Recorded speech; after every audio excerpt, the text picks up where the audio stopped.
네, 경영언론 9주차 경영 이론과 조직 구성에 대해서 얘기하고 있는데요. 자, 세 번째 시간입니다. 자, 조직 구성의 이제 그 네 가지를 2교시 때 알아봤고, 자, 다섯 번째는 이제 가상 네트워크 조직입니다.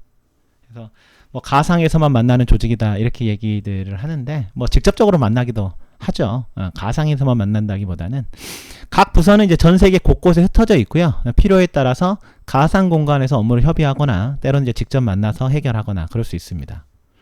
그래서 핵심 업무 중 일부를 외부 기업에 의뢰한 뒤에 최종 결과물만 취합해서 업무에 활용하는 이런 방법이 될 수가 있고, 의사결정 상황의 변화에 따라서 이제 구성원이 바뀌고요. 그리고 조직의 니즈에 따라서 멤버가 교체되는 이런 특징들이 있습니다. 그리고 이제 네트워크를 구성하는 개인이나 팀들이 동등한 입장에서 각자 가진 역량과 기술을 토대로 업무를 분담하고 협력하고요. 그래서 급변하는 환경에서 조직의 비전과 미션을 달성을 하는데, 이런 가상 네트워크 조직은 사실은 이제 예를 들어서 그 외국계 기업이 국내에 진출하거나 아니 국내 기업이 외국에 진출했을 때 활용할 수 있는 조직 방법이다라고 보시면 돼요. 그러니까 예를 들어서 그 제가 아는 지인이요, 그 외국계 제약회사에 다니거든요. 그러니까 그 본인의 상관은 이제 해외에 있어요. 그러니까 이제 그래서 그리고 이게 주로 이렇게 보면 이 네트워크를 통해서 뭐 줌이라든가 이런 것들을 통해서 업무를 처리하고 1년에 한 번 내지 두 번 정도 직접 그 이제 본국에 방문해 가지고 그 상관이랑 직접 미팅을 하더라고요. 그래서 이제 주로 이제 그런 형태의 업무 구조가 어떻게 보면 가상 네트워크 조직을 활용하는 이런 형태다, 이렇게 좀 보시면 되겠습니다. 자, 그렇다면 우리가 이제 조직 구조를 어떻게 선택해야 될까? 조직의 특성에 따라서 적절한 조직 구성이 좀 이제 차이가 있을 수가 있는데요. 뭐 조직 규모가 좀 작다, 그럼 당연히 이제 기능별 조직 구성을 체크하면 되겠죠. 명확하게 이제 업무가 분담이 되어 있으니까. 그런데 이제 글로벌한 사업적 특성과 규모를 지닌다, 그러면 이제 그 지역별 조직이 필요하지 않겠습니까? 그래서 어떤 특정한 지역이라든가 어떤 특정한 국가에 조직을 만들어 놓고 그 지역에서 그 지역의 어떤 매출이라든가 이제 사업을 총괄하게 하는 이런 형태가 필요할 것 같고요. 만약에 첨단 기술에 높은 의존도가 있다, 그럼 프로젝트 팀을 만들어 놓고 각 부서에서 파견을 받아서 연구를 하는, 제가 이제 2교시 때 볼보의 R&D와 관련된 매트릭스 조직 구조를 얘기를 드렸는데요. 그런 사례들을 보실 수 있을 것 같고요. 목표라는 고객 집단이 계속 변할 경우에, 내지는 이제 특정 원하는 상품들이 달라질 경우에 마찬가지로 프로젝트 팀을 만들어서 매트릭스 조직을 만드는 것이 훨씬 더 효율적일 겁니다. 그리고 다양한 고객들을 목표로 한다, 그럴 경우에는 실제 어떤 제품별로 조직 구성을 만들 필요가 있겠죠. 그래서 이 제품을 통해서 이 고객, 이 제품을 통해서 이 고객, 이런 식으로 고객의 어떤 니즈를 통해서 제품별로 접근하는 그러한 방식이 적절한 조직 구조로 보실 수가 있을 것 같고요.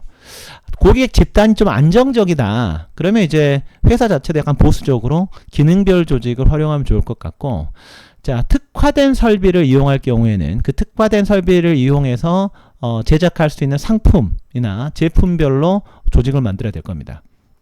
그리고 원자재 수송 비용이 너무 높다면 이 원자재 수송 비용을 낮출 수 있는 해당 지역에 조직을 만들어서 이제 거기에서 이제 무엇인가 매출을 총괄하게 하는 이런 부분들이 필요하겠죠. 그래서 어떤 특정한 조직이 뭐 매우 좋다 이렇다기보다는 조직의 특성에 따라서 적절한 조직 구조가 달라진다, 이렇게 정리하면 되겠습니다. 자, 그리고 이제 조직 운영에 대한 원칙이 있는데요. 사실 이제 조직의 목표를 달성하기 위해서는 사람이라든가 자원이라든가 업무, 이런 것들을 때로는 조정해야 될 필요성이 좀 있겠죠. 다만 조직을 운영을 할 때 조정의 원칙이 있습니다. 명령 단일화의 원칙, 명령 체계의 원칙, 그리고 이제 통제 범위의 원칙이 있는데요. 명령 단일화의 원칙은 자, 조직 내에서 한 사람으로부터 명령을 받는 걸 의미했죠. 그래서 이제 명령 체계 통일성과 일관성을 유지하는 방법입니다. 그래서 군대 조직이 대표적이었죠. 다만 매트릭스 조직은 이런 원칙을 깨트린 조직 구조죠. 왜 그렇습니까? 상관이 2명 이상일 수 있어요. 왜냐하면 매트릭스 조직은 하나의 프로젝트에 의해서 파견됐기 때문에 예를 들어서 나는 마케팅 업무를 하지만 A 프로젝트에 속해 있어. 그러면 A 프로젝트의 총괄하는 상관이 있고 마케팅 부서의 상관이 있죠. 동시에 이렇게 명령 체계를 받게 되는 거죠. 그래서 매트릭스 조직은 이 명령 단일화의 원칙을 깨트린 구조이긴 합니다. 자, 명령 체계 원칙은 조직 구성원을 대상으로 구성원 간의 상호관계라든가 명령 체계가 이제 명확해야 된다. 이런 이제 원칙입니다. 그래서 모든 업무는 명확하게 할당돼서요. 중복되거나 불필요하게 분산되지 않도록 해야 되는데 이 명령 체계가 명확하면 일 처리하는 데 있어서 사실 이제 고민하지 않고 그 체계에 따라서 하면 되겠죠. 다만 이 원칙이 지나치게 고수되면 일의 처리가 지연되고 낭비를 초래하는 부작용이 생기니까 이럴 때는 이제 비조직의 어떤 그 업무 조정을 통해 가지고 해결해야 되는 이런 관점들이 좀 있습니다. 그래서 통제 범위의 원칙이 있는데요. 한 사람이 관리하는 부하의 수를 적절하게 제한해야 된다는 원칙인데 뭐 연구에 따라서는 4명에서 12명 사이가 뭐 한 사람이 관리하는 부하의 수로 적절하다. 이런 이제 결과물들이 좀 있는데 다만 일반적으로 보게 되면요. 조직 구성원의 능력이 뛰어날수록 그리고 관리하는 일의 성격이 유사할수록 아무래도 이제 통제 범위가 넓어질 수 있습니다. 그래서 1990년대 이후에는 아무래도 피라미드식의 어떤 그런 구조보다는 좀 수평적인 조직 구조를 더욱더 선호하잖아요. 이렇기 때문에 약간 통제 범위는 좀 넓어지고 있는 것이 현재 추세다. 이렇게 보시면 되겠습니다. 자, 그리고 이제 조직 구조의 변화인데요. 자, 조직의 변화는 자, 조직 내 인원이라든가 조직 구조, 기술, 운영 방법, 전략 등의 변화를 의미하는데요. 이런 이제 조직 변화에 영향을 미치는 요인을 보면 일단은 그 조직 목표의 변화, 기술, 인적 자원의 공급 가능성, 법규, 노동조합 이런 것들이 조직 변화에 영향을 미치는 요인이 돼요. 우선 조직 목표가 변하면 이제 조직이 변할 수가 있죠. 예를 들어서 기업의 목표가 처음에는 안정적인 이윤 추구였어요. 그런데 기업의 목표가 이제 기업의 지역적 확장으로 변했다. 이러면 이제 조직 구조가 변할 수밖에 없는 거거든요. 안정적 이윤 추구다. 이럴 경우에는 우리 조직 구조 중에서 기능적 조직 구조가 적절하지 않겠습니까? 뭔가 명확하니까. 그런데 지역적으로 확장시키겠다. 그럼 그 지역에 무엇인가 뭐 분점을 두거나 부서를 만들거나 이렇게 함으로 인해서 지역적 조직 구조로서 전환이 필요하겠죠. 즉 이런 식으로 기업 조직의 변화가 목표의 변화가 조직의 변화에 영향을 미치고요. 자, 두 번째, 기술의 발전이 또 조직 변화에 영향을 줍니다. 그래서 기술의 발전은요, 생산 방법의 변화를 추구하죠. 그래서 기술의 발전에 따라서 대량 생산 체제에 어떤 변화를 줄 수 있습니다. 그래서 어떻게 보면 이제 자동화에 따른 생산 방법 발달로 인해서 새로운 생산 시스템의 개발이 좀 불가피한 게 또 현재 상황이기도 하죠. 자, 세 번째, 인적 자원의 공급 가능성이 조직의 변화에 영향을 미치는데 모든 선진국들이요, 사실 인구가 좀 주는 문제가 있어요. 그러니까 노동 가능 인력의 감소가 예측이 되는 거죠. 그래서 이제 조직 내에서 많은 변화를 초래합니다. 이런 것 때문에 이제 생산 및 운용이 좀 자동화되어가는 이런 측면들이 좀 있죠.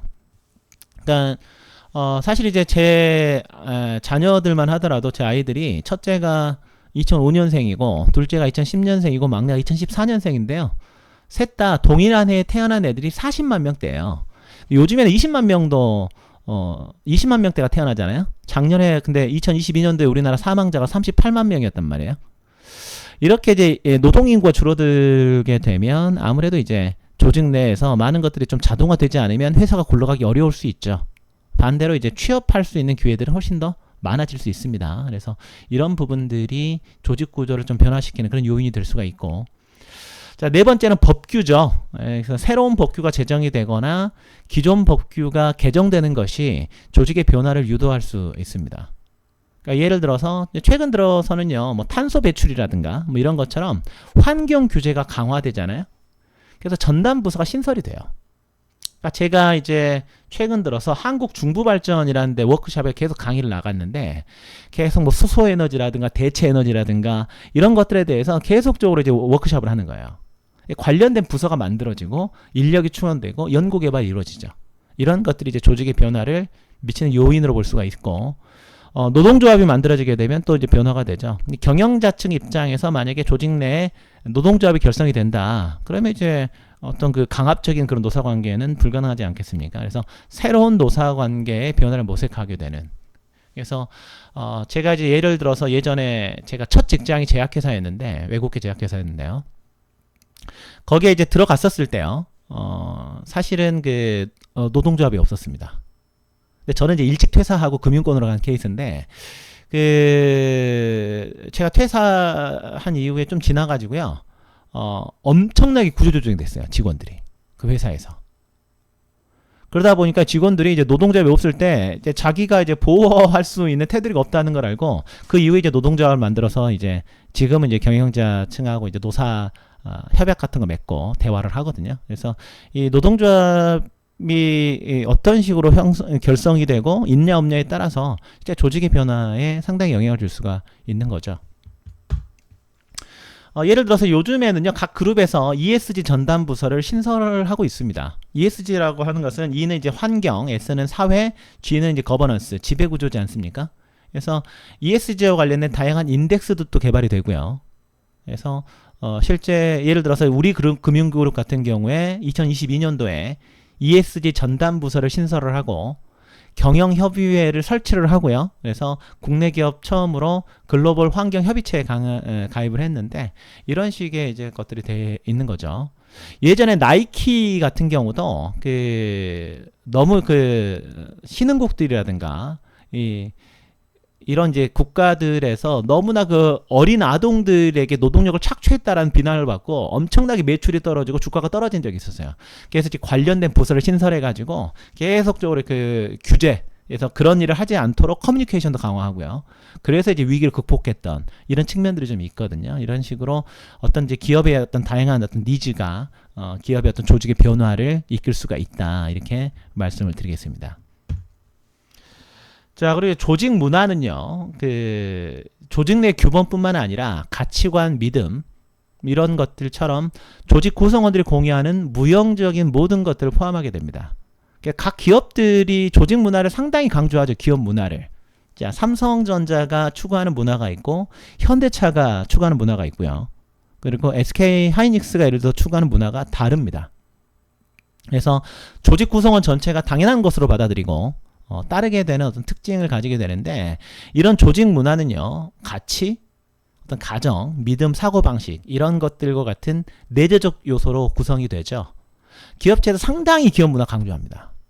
실제적으로 해서 지속적으로 어떻게 보면 교육도 하기도 하고, 무형적인 요소들이 녹아들어간 활동 패턴으로 이해를 하게 되는데, 이러한 내재적인 속성들은요, 조직 내의 다양한 활동을 통해서 반복적으로 나타나게 되는 것이죠. 그래서 예를 들어서 구성원들의 옷차림이라든가 행동 양식을 통해서 조직 문화를 간접적으로 예측해 볼 수가 있고, 어떤 사내에서 어떻게 보면 전설적으로 회자되는 그런 얘기들, 사무실 내 인테리어가 어떻게 되어 있는지, 이런 것들을 통해 가지고요, 사실 조직 문화를 약간 엿볼 수가 있습니다. 이게 이제 인사이드 코리아에서 나온 은행 직원들의 옷차림을 제페토로 표현한 그림이거든요. 재밌더라고요. 그래서 국민은행, 하나은행, 신한은행 같은 경우는 약간 정장 차림이고, 농협은 약간 캐주얼하고요. 우리은행은 정말 캐주얼하죠. 그렇죠? 이런 것들처럼 옷차림을 보고도 문화를 좀 예측할 수 있죠. 예전에 제가 금융권에서 처음 강의할 때는요, 옷차림이 어땠는지 아세요? 처음에 금융권에 강의할 때는 셔츠도 흰색으로만 입었어요. 그 정도로 매우 보수적이었습니다. 그러니까 일단 검정색이나 남색 정장은 기본이고, 하얀색 셔츠에 이렇게 넥타이 타이 차림하고 구두, 정장 구두, 이게 기본이었어요, 기본. 근데 요즘에는요, 제가 구두를 안 신은지 정장 구두 안 신은지 거의 한 5, 6년 이상 된 것 같습니다. 되게 캐주얼한 차림으로 가서 강의하고요. 심지어 청바지 입고도 강의할 때가 있으니까, 과거보다는 좀 이제 금융권의 어떤 조직 문화 자체가 예전보다는 많이 유연해졌다, 이렇게 좀 보실 수가 있겠죠. 이런 조직 문화의 외형적인 요소를 살펴보게 되면요, 첫 번째는 이제 의식과 행사에서 조직 문화의 외형적으로 조직 문화를 알 수가 있습니다. 그러니까 이거는 꼭 조직 내 행사뿐만이 아니라 외부에서 외부 고객들을 초청해서 하는 행사에서도 많이 드러나요. 그래서 대개 어떤 기업이 높게 평가하고 있는 가치를 더욱 강조하기 위해서 행사를 진행하죠. 국가가 진행한 행사도 마찬가지 아닙니까? 어떤 의식 있는 행사들. 올림픽을 한다. 그러면 올림픽의 어떤 사전 행사를 보게 되면 그 나라가 가지고 있는 어떤 그 문화라든가 가치관, 추구하는 가치라든가 이런 것들 되게 강조하죠. 이게 상당히 중요하고요. 두 번째, 이야기와 전설 이런 것들이 많이 회자가 되면서 조직 문화를 형성을 하죠. 위기를 극복하는 성공 스토리가 해당이 됩니다. 예를 들어 정종 회장님, 너 해봤어? 이런 것들. 그리고 뭐 이렇게 수출을 하는데 보험을 들지 않고 뭐 수출을 했다라든가 다양한 어떤 성공 스토리들이 있는데요. 그러니까 저 같은 경우만 하더라도 그 첫 제약회사에 처음 들어갔을 때 특히 이제 영업적으로 아주 뛰어난 성과를 올렸던 이런 분들의 어떤 그 전설적인 얘기들, 그죠? 이런 것들이 실제 어떤 그 회사의 영업 전략이라든가 어떤 그 영업 직원들의 어떤 그 활동에 많은 영향을 주거든요. 그래서 어떤 롤모델 역할을 하는 회사의 전설적인 인물들의 이야기 이런 것들이 어떤 규범이라든가 가치관 형성에 영향을 준다 이렇게 보시면 좋을 것 같고요. 그 다음에 어떤 그 심벌, 즉 조형물이라든가 상표, 사내의 어떤 물리적인 시설 이런 것들이 많이 영향을 좀 주죠. 예를 들어서 이제 저 같은 경우는 그다지 뭐 회장 전용 엘리베이터, 임원 전용 엘리베이터 이런 거 그다지 좋아하지 않는데 이런 것들이 있는 경우 상당히 많이 있습니다. 상당히 권위적이죠. 그러니까 금융연수원만 하더라도 임원 전용 계단이 있어요.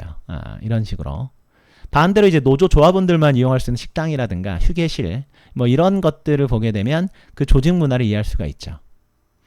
그리고 이제 조직 구조 자체도 이제 조직 문화에 영향을 줄 수가 있는데 뭐 예를 들어서 어떤 조직 구조가 자율성을 보장하는 수평적인 조직이냐 아니면 상명 하달의 명령 체계를 가지고 있는 수직적 조직이냐에 따라서 조직 구조가 많이 차이가 날 수 있습니다.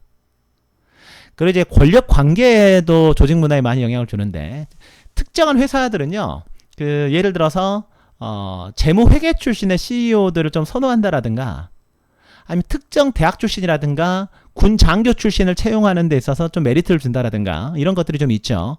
이런 권력 관계도 조직 문화에 좀 영향을 좀 주고요.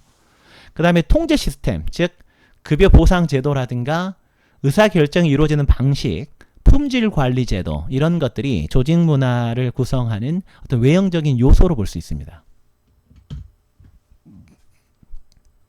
이런 조직 문화는요, 어떤 역할을 하느냐. 첫 번째, 일단 소속감을 부여하죠. 조직이 자신을 대표해주는 하나의 실체로 인식하게 됩니다.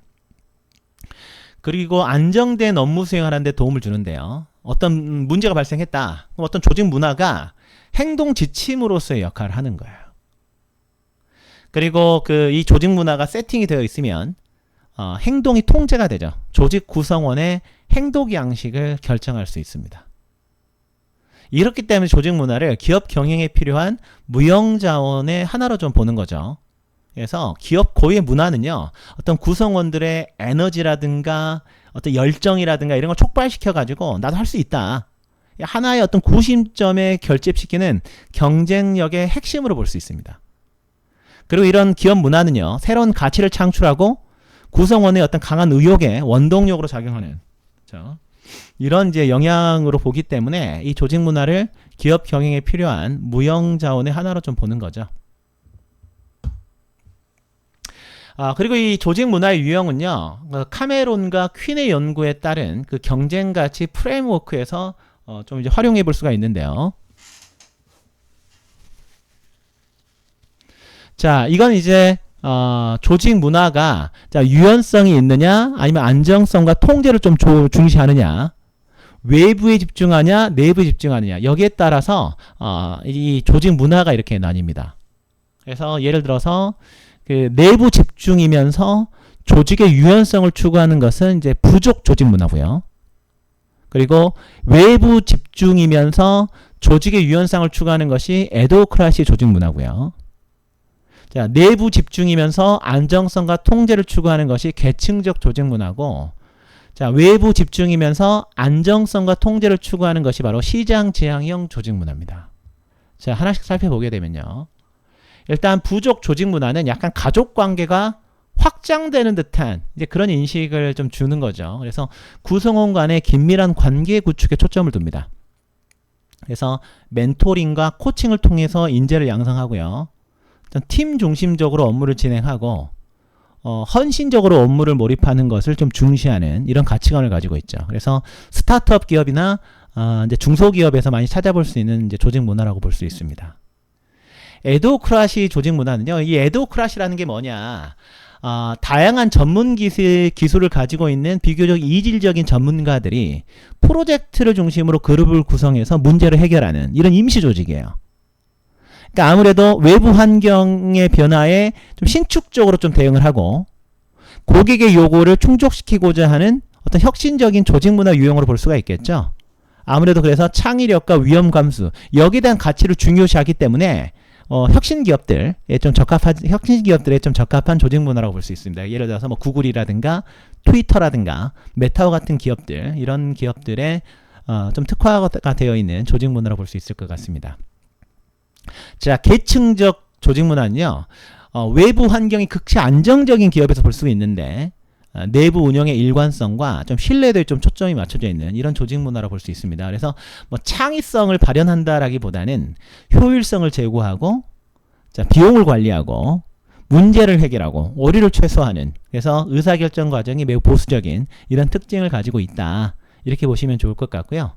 자, 시장 지향형 조직 문화는 조직 목표에 대한 명확한 비전 그리고 매출액 증가, 시장 점유율 성과 이런 것들 즉 전략적인 경쟁 목표 달성에 초점을 두는 거예요. 그래서 신속하게 의사결정을 하고 장애 요인이 있더라도 이걸 제거하면서 목표를 달성하자 이런 분위기가 조직 문화를 결정합니다. 그래서 강력한 브랜드를 보유하고 있는 경우가 많고요. 고객에게도 높은 가치를 제공하고 이런 조직 문화에서는 사실은 성과를 내게 되면 승진도 상당히 빠르겠죠. 그렇죠? 자, 이렇게 이제 조직 문화의 유지에 미치는 요인을 살펴보게 되면요.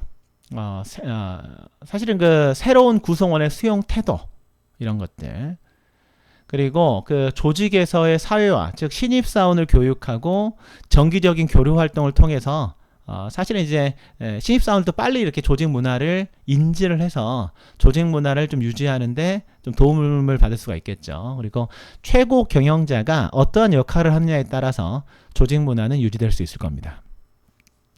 자, 그리고 이제 조직 문화가 바뀌는 경우에는 이런 상황에서 바뀔 수가 있을 것 같은데 무언가 위기 상황일 때 확실히 바뀔 수가 있겠죠. 급격하게 시장 환경이 변화가 됐다. 조직 문화 이렇게 되면 조직 문화가 변화될 수 있습니다. 그러니까 예를 들어서 계속적으로 이제 마케팅을 통해서 시장을 확장해 가고 있었어요. 근데 시장이 좀 닫히면서 매출이 떨어져. 이렇게 되면 조직 문화가요. 실제적으로 공격적인 것에서 예를 들어서 비용을 관리하는 형태로 확 바뀔 수가 있는 거예요. 반대로 안정적이었는데 회사가 무엇인가 업그레이드 하지 않으면 이제 회사가 존속이 불가능한 이럴 때는 아주 공격적으로 마케팅이 될 수가 있겠죠. 그렇죠? 그래서 이렇게 이제 무엇인가 위기 상황일 때 조직 문화가 바뀔 수가 있고요. 두 번째, 최고 경영자가 교체가 되면 실제 조직 문화가 많이 바뀔 수가 있겠죠. 예를 들어서 이제 각자의 경영자마다 가지고 있는 철학이 다를 수가 있습니다. 그리고 최고 경영자가 어떤 조직에서 왔느냐도 상당히 많이 바뀌어요. 예를 들어서 영업 조직에서 최고 경영자가 나왔다. 그러면은 이 최고 경영자는 어떤 식으로 회사를 운영하려고 하겠습니까?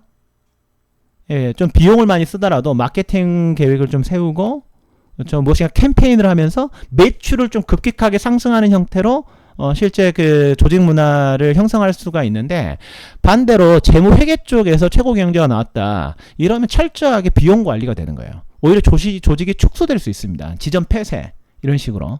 그래서 이렇게 특이한 어떤 경영 방법에 따라서 새로운 가치관을 조직 구성원들에게 요구할 수 있겠죠. 세 번째는 조직의 규모에 따라서 조직 문화가 바뀔 수 있습니다. 아무래도 규모가 큰 조직보다는 조직이 작을 때 조직의 문화를 바꾸기가 조금 더 용이한 그런 부분이 좀 있겠죠. 그리고 이제 조직의 나이도 좀 영향을 줄 수 있습니다. 아무래도 신규 조직일 경우에는 조직 문화를 좀 바꾸기가 용이할 수 있겠지만 조직이 오래되면 오래될수록 조직 문화를 좀 바꾸기가 좀 어려워지겠죠. 그래서 이러한 부분들이 어떻게 보면 조직 문화를 유지하고 변화시킬 수 있는 요인이지 않을까 이렇게 생각이 듭니다. 자, 경영 언론 구조차, 경영에 대한 이론, 사고방식에 대해서 말씀드렸고요. 그리고 조직에 대해서 좀 말씀을 드렸는데요. 좀 정리해 보시고요. 자, 10주 차는 오프라인에서 뵙도록 하겠습니다. 자, 강의 듣느라 수고 많았습니다. 감사합니다.